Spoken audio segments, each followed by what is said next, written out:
Hey everybody, and welcome to Algebra 2 Online. This is going to be the first of maybe approximately 100 Algebra 2 videos for this course. And we're going to start doing a little bit of Algebra 1 review before we really get into some Algebra 2 concepts. One of the things I really want to make sure we know from Algebra 1 is absolute value. So it's just something that you kind of keep seeing popping up in math courses as you go. It's a good one to make just sure you understand before we go into some harder kind of terrain. So what conceptually does this thing mean? So absolute value of x equaling 7 is really just a fancy way to talk about distance. Absolute value is literally defined as the distance from 0. And so if I think absolute value of x equaling 7, I'm basically talking about these two numbers, 7 and negative 7, both of which are 7 units from 0. And so we're going to see some examples today where we solve equations with them, and if you just keep this idea in mind about distance from 0, you should be good. And we'll talk about absolute value inequalities in another video, and same thing there. Just, you know, a lot of us know that x can be plus or minus 7, but we may forget why, and the reason why is because of this. Absolute value is just a tool to measure distance. When I write this, I'm just saying the things that are going to go in there, the x's, are going to be the things that are 7 units from 0. So 7 and negative 7, those two things. In these videos, you're going to occasionally see something like this. So this is our, online textbook that is free, and we use it from time to time. Please, look through the sections in there when I write them. So, for this one, when I say 3.6, I'm talking about chapter 3, section 6. And you'll see stuff about absolute value equations there, but you don't have to read it or anything. It's just there. I'll put it in some videos when it links to it nicely, and it's just there as a reference if you want to use it, but you definitely don't have to. Okay. When we start solving absolute value equations, there is one thing that I just need you to know, and it's going to solve so many issues for you. So the most important thing to know is that when solving absolute value equations, we will replace the bars always with plus and minus parentheses, which will inherently then give us two problems, right, to solve, right, because we're going to have kind of let's just say we have absolute value of x plus 1 equaling 2, we're going to naturally get two problems. We're going to get a positive plus, x plus 1, the bars are going to turn into positive parentheses, and then also negative parentheses. And I'm going to do two examples out here in a second, but this is the number one most important thing to make sure you know. The bars turn into plus and minus parentheses. If you can keep that straight, you should be good with this stuff. So let's do a full example out that's like a little more interesting than absolute value of x plus 1 equals 2. So it's also a little interesting because it's going to be a good example for why it's so important to check your work, okay? So basically this is how I do it. I sort of think of a plus case, and I think of a minus case because the bars are going to convert, right, to plus and minus parentheses. So the plus case, you literally can just drop the bars. It's just literally x plus 10 there equals 4x minus 8. And then the negative case is the negative parenthesis of, quantity x plus 10 equals 4x minus 8. And then you just literally go through and solve each one of these. So, on the left over here, I'd probably move the x to the right and the 8 to the left. So I would add 8 to the left, get 18, minus x, I'd get 3x, divide by 3 then, you're going to get x is 6. Over on the right, maybe distribute first, and then you can add the x to the right and add the 8 to the left. So when you add the 8 to the right, you're going to get negative 2. And then when you add x to the right, you're going to get 5x. And so then you divide by 5, and you get negative 2 over 5. And a lot of students, what they would do is they would just take this, and they'd take this, and they'd circle them, and be like, those are my two answers. But you have to check, because I can kind of draw a picture and show you sort of what's happening here. But you sometimes do these problems fully correct, but then you get what we call an extraneous solution. So you get an answer that looks like algebraically it should be right, but it actually isn't. Okay. So if I check these, so if I check 6, okay, over here, absolute value of 6 plus 10, that's 16. Question is, does that equal 4 times 6 minus 8? Well, that's 4. No, I was doing like square root, sorry. Absolute value of 16. The question is, does that equal 4 times 6 is 24. 24, well, here, we'll do that in a little bit. So absolute value of 16 is 16, and 24 minus 8 is definitely 16. So that one's good, right? Over here, though, you can kind of see that it's not going to work, because if you check this one, absolute value of negative 2/5 plus 10, right? That equals a positive number, right? Absolute value is going to be a distance. It's going to be positive. But negative 2/5 times 4 minus 8 is a negative. And so that's an issue, right? You can't have a positive equaling a negative. And so even though we did all this work right over here, it actually gets thrown out.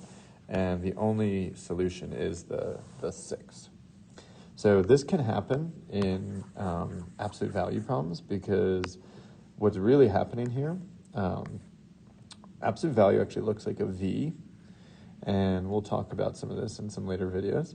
And then 4x split minus 8, you should know what that one looks like. That's just like a line that, it's down here. Let's say that's negative 8. And it's got a slope of 4, okay, which it will be slope. Whoops, actually, I drew this one wrong, sorry. Let me undo that. I looked at it too quickly, sorry. So the plus 10 in here, we'll talk about this, but it's actually going to be over here. It still looks like a V. And then the other thing I was saying was still fine. We got minus 8. And the slope on this line is actually steeper than the slope on the V. And so there's going to be one intersection point on this in this problem right there. And that one intersection point is going to be this 6. That 6 right there will be where they intersect. But you're not going to get an intersection point over here. You're not going to get like another one at like negative 2/5 or anything. Even though we did all that work right, you throw that out. You can get things where like you have like some sort of V that, is some sort of absolute value function.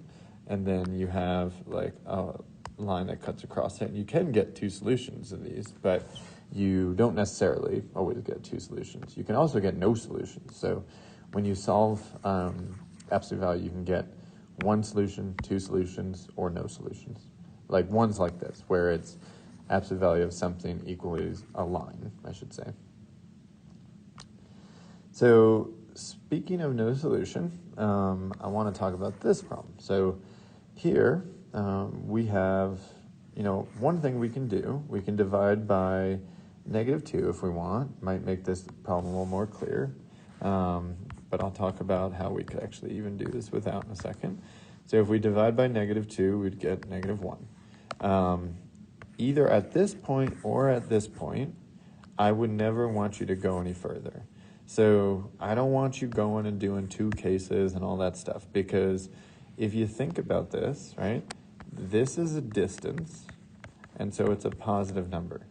And we're saying, when does it equal, right, a negative number, which does not make sense. So there's going to be no solution, right? That's the no solution symbol right there. You could even see it here, though, because if you think about what it's saying negative 2, negative number, right, times a distance. So actually I'm just going to write the absolute value is the positive number, right? and it's saying equals, when does that equal a positive number?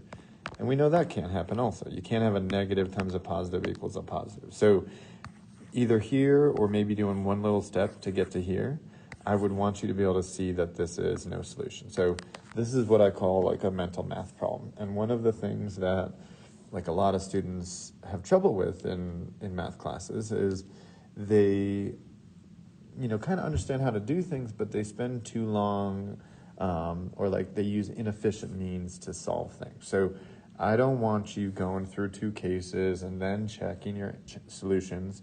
There's going to be times like this where I just want you to be able to identify that that's impossible and just jump to no solution. All right, so this one, little trickier now. So we have absolute value of something equals another absolute value. And if you think about it in terms of what I said before, where the parentheses turn into plus and minus, or the bars turn into plus and minus parentheses, right? Then you really, if you think about in terms of how many cases to consider, it's not going to be like two, like I did here, a plus and a minus case. Because I'll have a plus and minus here, but then a plus and minus here. And so if you go through all those combos, right, you can see that you would have 4 cases. So one of them will kind of be what I would call like my plus case. And I'm actually going to go ahead and solve this question too. So my plus case would look like, 2x minus 3 equals negative 4x plus 3. And then I could have like a plus minus case where I have 2x minus 3 equals a negative of negative 4x plus 3, right? And then I could have a minus plus case, so minus 2x minus 3 equals negative 4x plus 3. And then last but not least, which I don't have a lot of room for, I could have a minus case, which is negative of 2x minus 3 equaling negative of negative 4x plus 3. And this is actually what you have to do. You have to go through all 4 of these cases in order to solve this kind of thing. And then you also have to go through and check your answers for all 4 to make sure that actually all of them really do work, okay? So in the, this left column, I'd probably add 4 over because I don't like the negative x's, and then I'd add 3 here. So I'd have 6x equals 6, so x is 1. In the kind of next one over, I might distribute here. So I have 2x minus 3 equals 4x plus, or no, wait, that's, sorry. This looks like a minus 13, but that's a plus in there. So then a minus 3, right? And then, here I might minus 2x to the right and add 3 to the left. So if I add 3 to the left, I get 0. Minus 2x, you get 2x. So x is equal to 0 there. For the third column, if I distribute on the left, and then maybe I'll add 4x to the right. I'll get 2x minus 3. I'll get 0. So now x is equal to 0. And then last but not least, you got to distribute the negative on both sides. Or you could actually kind of work a little smarter. And if it's negative on both sides, you could divide by a negative on both sides. So really, you could turn the negative case into the plus case. So here you could just do, it's going to be the same thing as 2x minus 3 equals negative 4x plus 3, right? And, it's going to be the same answer as the first column, but we'll just finish it. So add 4x to the left, 6x, add 3 to the right, 6, x is equal to 1, okay? And then you got to go through and check things, right? Checking zeros is kind of nice and easy, so let's do that. So, if I check zeros here, absolute value of negative 3, right, would equal absolute value of 3. So, both those negative 3 and 3 are 3 units from 0. So this checks and this checks. That's good. And honestly, in Algebra 2, this is kind of all I expect. I don't know if you were required in previous math classes to kind of write out the checks and things, but here at this level, you can kind of, if they're nice numbers like these, you can go and like do, mental math checks, and you should just want to do that because you want to get the thing right. Checking 1, is not so bad too, because we'll have, 3, maybe I'll write this one out a little bit. So, you'll have 3 minus 2, or negative 3 plus 2, sorry. So that's minus 1 in there. And the question is that equal to negative 4 plus 3, which is negative 1. And so certainly, yes, absolute value of negative 1 is the absolute value of negative 1. And this one's going to be the same thing because it's the same, number. So this is actually one where all solutions check, but there are actually only 2 unique solutions. So that one's good and that one's good. But yeah, if you want to handle 2 absolute values in the same thing, you gotta do these 4 cases like that. And you can even get more and more absolute values, right? So I could add on another absolute value to this or something, and then you're going to have more cases to consider. You're going to have like a plus, minus, minus. You'll basically actually have 8 cases. It scales by powers of 2 is what happens, because there's 2 cases for each binomial, or not even, each polynomial, I'll just say.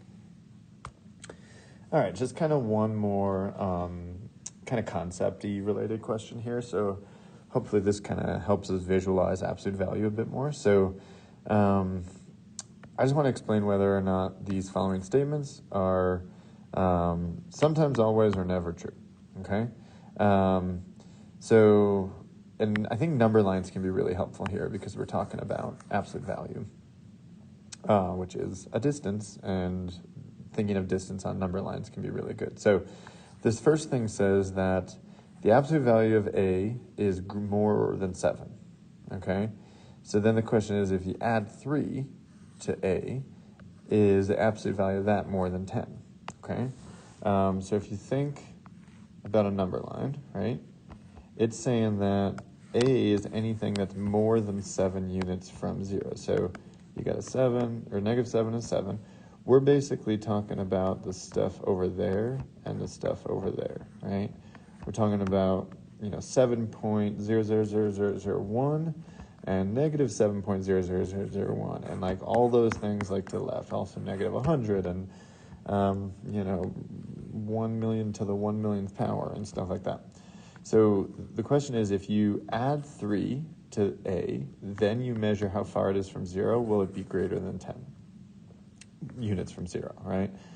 And certainly over here, right, if you add 10 to it, you shift this thing down the number line.